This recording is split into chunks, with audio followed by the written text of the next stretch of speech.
To many people in Maine, he has become the face of January 6th. Kyle Fitzsimons, his face bloody after an alleged confrontation with police in the doorway of the U.S. Capitol.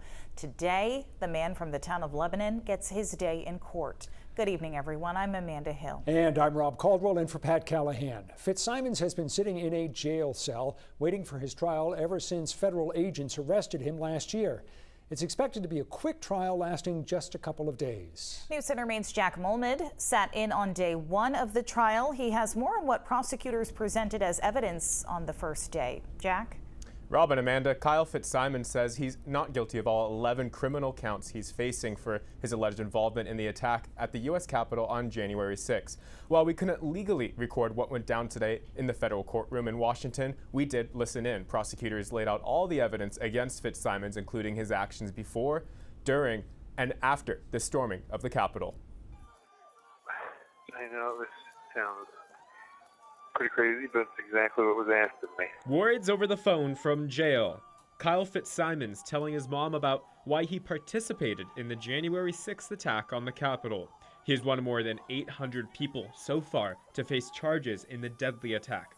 Living in the town of Lebanon at the time of the attack, he's also the first Maine resident to actually stand trial. I traveled down to D.C. to partake in the March to the City of America, and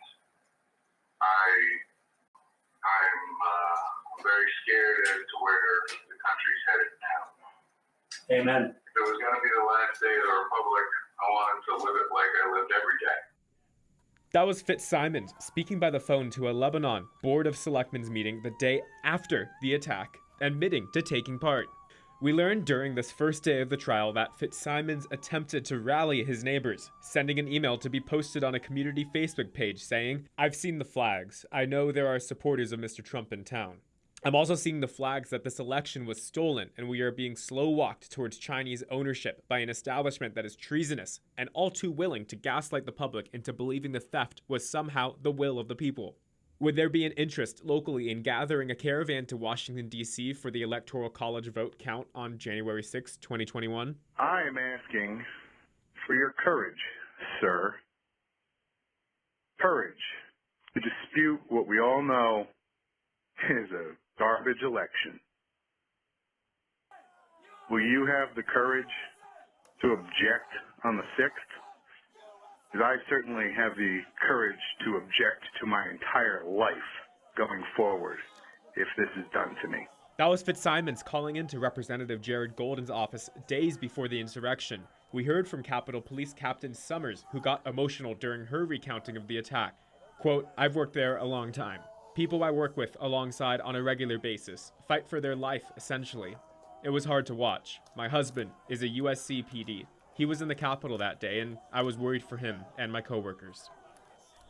So to clarify, today was all evidence presented by prosecutors. That includes the testimony of people who live in Lebanon who detailed Fitzsimons' actions before and after the deadly attack on the Capitol. We also heard testimony from Sergeant Fusan Nguyen, who now works with the Metro Police Department in D.C. He testified it was Fitzsimons who pulled down his gas mask just as he was hit with pepper spray. Now, that will be a key part from today's part of the trial, as prosecutors and defense attorneys argued if it was actually Fitzsimons who pulled the sergeant's mask down. We also learned that witnesses in today's trial were being harassed as they left the courtroom. The judge agreed for an alternate exit for the witnesses tomorrow. All right, Jack Molmud, thank you.